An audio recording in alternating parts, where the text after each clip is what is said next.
Hey guys, welcome back to the channel.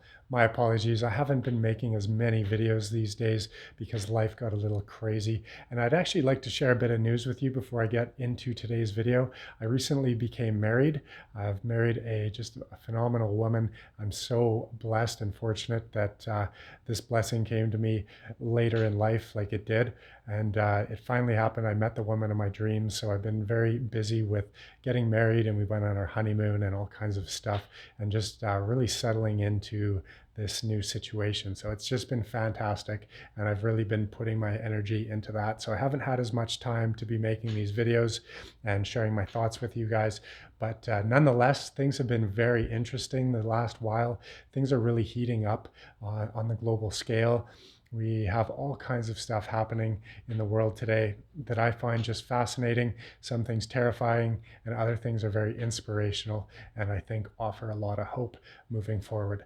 But nonetheless, there's no lack of entertainment and no lack of interesting things that are happening for us to observe and really try and get an idea of where things might be heading so that we can kind of plan ahead and make the best choices that we can for our family and for our own well-being. And what I've been seeing in the news is a lot of the stuff going on with the climate changing, whether that is man-made, whether it is just the natural cycle, is an open debate that many like to get into. But that aside, there's no denying that the climate is changing, and we're seeing really extreme climate conditions that are presenting a lot of challenges. We're seeing challenges to farmers who are trying to grow food, and we're seeing drought and flooding and high winds and food shortages now that are happening in a lot of places. And then we're seeing effects from the pandemic that are still lasting. We're seeing supply chain interruptions. So I'm an electrical contractor, and we've seen just a massive supply shortage in the equipment. So we have all kinds of customers that want to develop new infrastructure. They want to put in solar, backup batteries, backup generators, all kinds of stuff to become more self-reliant as the world becomes a little more uncertain. And a lot of this equipment we can't even get. So we're having a hard time sourcing stuff. The stuff that you can get is often months away. You have to put your name down on a waiting list.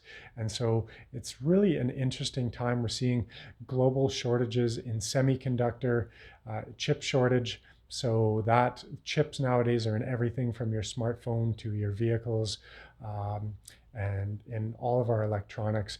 So with global supply shortages with chips, that just really ripples into the entire manufacturing supply chain. And so a lot of new vehicles aren't even being manufactured because of this chip shortage.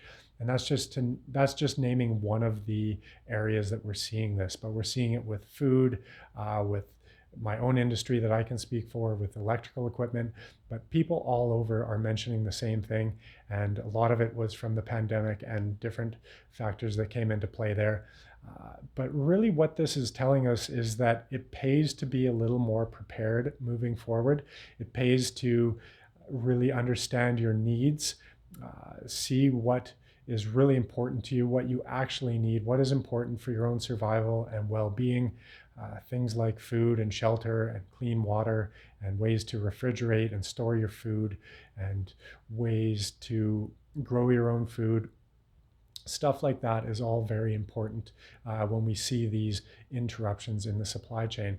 And we haven't even seen major disruptions in the food supply chain yet, but if that happened, it could be very trying for some people, very interesting, very difficult. And so I have the opinion that it serves us to be a little prepared on that front.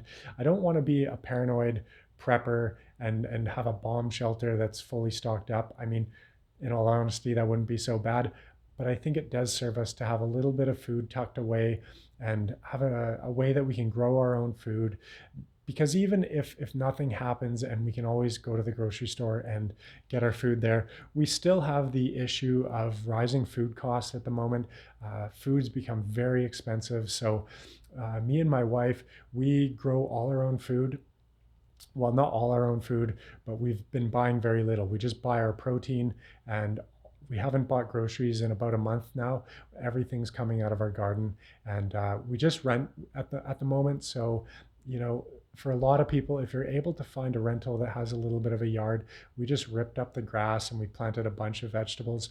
So, you don't have to be the millionaire and own your home and do all the things to be a little more self-reliant. Not all of us can afford, the new solar system and the Teslas and the big greenhouse and all of the things. But we can do our part. We can start a little garden. We can grow what food we can. We can, even if you're just learning how to grow food, experimenting, because it does take a little bit of getting used to, depending on what crops you're growing and stuff like that. But it really just gets your hands in the dirt and gets you used to becoming a little more self-reliant. So that's one of the ways that we like to prepare.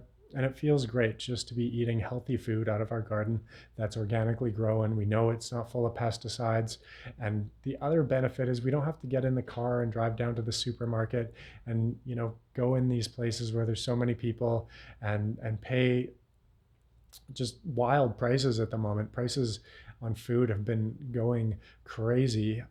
And so it's just nice to be able to just walk out into the garden and pick a lot of your own food and eat that way. And then just eating what's in season and that. So the other thing we do is we go to the farmer's market, and that's another way to just get to know your community, get to know the people that are actually producing the food. And that's another way that you can kind of shelter against rising food costs and just kind of become a little more self-reliant by knowing your local farmers and establishing relationships with them. And that way, if we do have another supply chain interruption on the larger scale where you're seeing shortages in some of the larger supermarkets, then at least your farmers and you can source some of your food locally. So I think that's one of the major things that you can do. And it also offers a little more food security, just growing your own food, establishing those relationships with the farmers, getting to know your local community. It's just a way that we can all become a little more resilient in the uncertain times we've been living in.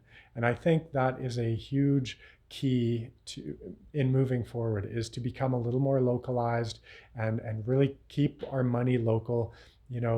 Really ask yourself what you need and what it is you want. There's a big difference there. So that's one of the ways I've managed to kind of save enough money to be able to invest and take some chances with that and trying to grow my wealth. So, you don't always need to buy the big screen TV or the latest gaming system or whatever.